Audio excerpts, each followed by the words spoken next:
नमस्कार मैत्रिणींनो, माझ्या चॅनलवर तुमचे खूप खूप स्वागत। मैत्रिणींनो, आपण अनेक प्रकारच्या वड्या करतो, पण तुम्ही सुरळी वडी कधी केली आहे का? तर सुरळीची वडी करायला एकदम सोपी आणि खायला एकदम छान अशी आहे। तर आपण आज सुरळीच्या वडीची रेसिपी बघणार आहोत। त्यासाठी आता वेळ न घालवता आपण या ठिकाणी आपल्या रेसिपीला सुरुवात करत आहोत। तर मी या ठिकाणी सुरळीच्या वडीसाठी लागणारे जे साहित्य घेतलेलं आहे ते 1 वाटी बेसन, 1 वाटी दही, 1 वाटी पाणी, 4 मिरच्या, 5 ते 6 लसूण पाकळ्या आणि थोडंसं आलं। आता हे मिरच्या या ठिकाणी, आलं आणि लसूण आपल्याला या ठिकाणी एकदम बारीक करून घ्यायचं आहे।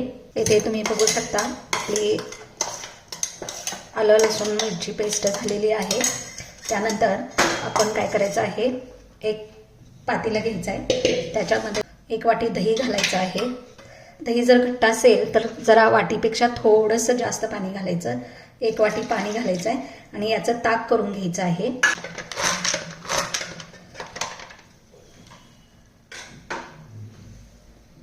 तर या ठिकाणी आपलं हे ताक करून तयार आहे। या ताकामध्ये आपण 1 वाटी बेसन घालणार आहे। बेसन चाळून घ्यायचं आहे, त्यात गुठळ्या राहायला नाही पाहिजेत किंवा एकदम बारीक असं बेसन घ्यायचं, म्हणजे त्याला चिकटपणा चांगला येतो। चिमूटभर हिंग घालायचं आहे, 1.5 चमचा हळद घालायची आहे आणि चवीपुरतं मीठ घालायचं आहे। यामध्ये आपण जी या ठिकाणी आलं लसूण मिरचीची पेस्ट करून घेतलेली आहे ती यामध्ये घालायची आहे। अर्धी पळी तेल याच्यामध्ये घालायचं आहे। हे एकसारखं फेटून घ्यायचं आहे, त्यात गुठळ्या ठेवायच्या नाही आहेत। हे जे मिश्रण तयार झालेलं आहे ते आपण चाळणीतून गाळून घ्यायचं आहे, कारण त्याच्यामध्ये मिरची आलंची पेस्ट घातली आहे, त्याचं जे चोथा आहे तो बाहेर आपल्याला त्यात घालायचा नाही आहे, बाजूला काढायचा आहे। आपल्याला फक्त फ्लेवर त्यामध्ये उतरवून घ्यायचा आहे। तर बघा, हा चोथा झालेला आहे तो आपण त्यामध्ये घालणार नव्हतो, हे बाजूला काढून टाकायचं आहे। अशा पद्धतीने आपलं बॅटर तयार झालेलं आहे। इथे मी गॅसवर एक कुकर ठेवला आहे, त्या कुकरमध्ये मी 1.5 पेला पाणी घालत आहे। त्यामध्ये या ठिकाणी ही स्टीलची जाळी मी ठेवली आहे, डबा यामध्ये ठेवलेला आहे।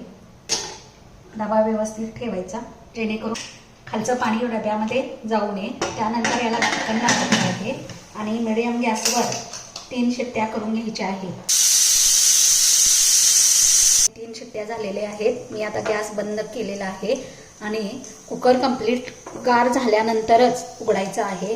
येथे आपला कुकर गार झालेला आहे। तर ज्या ताटामध्ये आपल्याला या ठिकाणी वडी पसरवायची आहे, या ठिकाणी तेल असं पसरवून घ्यायचं आहे आणि या ठिकाणी बघू शकता आपलं पीठ तयार झालेलं आहे। पीठ एकसारखं हलवून घ्यायचं आहे आणि गरम गरम असतानाच आपल्याला त्याच्या या ठिकाणी वडीला पसरवायचं आहे। या ठिकाणी ज्या तेल लावलेल्या ताटामध्ये ते घालायचं आणि उलटण्याने पटपट पसरवून घ्यायचं। जेवढं पातळ पसरवता येईल तेवढं पातळ पसरवायचं। पीठ गार झाल्यानंतर याला सुरीने या ठिकाणी एका साईडच्या लाईन मारून घ्यायच्या आहेत। पीठ गार झालं आहे की नाही हे बघण्यासाठी आपण या ठिकाणी याला थोडासा हात लावून बघायचा। ते जर हाताला चिकटलं नाही तर ते आपलं पीठ तयार आहे। आता या ठिकाणी तुम्ही बघू शकता, या ठिकाणी सुरीनं अशा एकसारख्या लाईन मारून घ्यायच्या आहेत। हे लाईन मारलेल्या नंतर आपण याची या ठिकाणी सुरळी करून घेणार आहोत। थोडंसं उचटवून घ्यायचं आहे एका बाजूने। जरा सुरुवातीला त्रास होतो, नंतर आपोआप येतात। पीठ चांगलं शिजलं असलं की सुरळीची वडी खूप छान सुरळी होते त्याची। वाव, मस्त! हे या ठिकाणी बघू शकता तुम्ही आपली सुरळीची वडी कशी एकदम छान निघालेली आहे।